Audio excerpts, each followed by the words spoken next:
ഫേസ്ബുക്കിൽ ഒരു വീഡിയോ കണ്ടിരുന്നു. ഒരു കറുത്തപ്പൂടെ ഒരു ചങ്ങായി വന്നിട്ട് പറഞ്ഞു, ഞാൻ ഇത് രണ്ട് സ്ത്രീകളൊക്കെ പേര് എന്താ പാത്തുമോ എന്തൊക്കെ ഒരു പേര് അള്ളാഹു എനിക്കാരെ ഒരു ഓർമ്മയില്ല. രണ്ട് പെണ്ണുങ്ങളെ വിളിച്ചിട്ട് നിങ്ങൾ എൻ്റെ ശരീരത്തിൽ ശുഹദാക്കളെ കണ്ടില്ലേ? ഞാൻ നിങ്ങളെ അളക്കുന്ന സമയത്ത് ഒരു ശൈത്താൻ അളക്കുന്ന സമയത്ത് എൻ്റെ ശരീരത്തിൽ നിങ്ങൾ ശുഹദാക്കളെ കണ്ടില്ലേ? ഇവിടെ ലൈവിൽ ആൾക്കാരതാ അങ്ങനെ കണ്ടില്ലേ? അതായത് രണ്ട് താത്താരൊക്കെ അവർ വിളിച്ചിട്ട് ഞാൻ ഒരു കാര്യം പറയട്ടെ, അങ്ങനെ ശുഹദാക്കൊന്ന് വേറെ പണിക്ക് നിങ്ങളെ ശരീരത്തിൽ ഓരോരുത്തർ ശരീരത്തിൽ കയറാനുള്ള ശുഹദാക്കൾ നിങ്ങളെന്താ വിചാരിച്ചത്?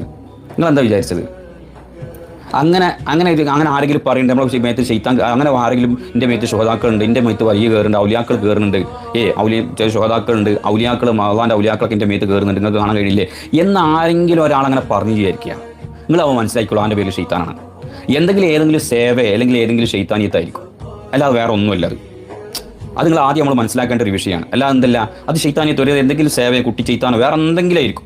ഒരിക്കലും ഒരു ഔലിയാക്കളും അള്ളാൻ്റെ ഔലിയാക്കളോ അർവാഹുകളോ അല്ലെങ്കിൽ അള്ളാൻ്റെ മഹാന്മാരോ ശുഹദാക്കളോ ഒരാളുണ്ടാവില്ല, ഒരാളെ മേത്ത് കയറി കൂടില്ല വരില്ല. അത് ആദ്യം അടിസ്ഥാനമായിട്ട് മനസ്സിലാക്കിക്കോളി. അങ്ങനെ ആരെങ്കിലും അങ്ങനെ ഒന്ന് പറയുന്നുണ്ടെങ്കിൽ ഓൻ കുട്ടി ചെയ്ത്താനെ അല്ലെങ്കിൽ സേവയോ വേറെ എന്തെങ്കിലും ആയിരിക്കും, ഒരു കാരണവശാലും മഹാന്മാരുടെ പാതയിലല്ലാതെ അങ്ങനെ ഒരിക്കലും ഇല്ല. പിന്നെ ചില സ്ത്രീകളുണ്ട് എന്താണ് വലിയ ഇതൊക്കെ ഇട്ടിട്ട് വലിയ ഷെയ്ഖത്തിയായിട്ട് ഇരിക്കും.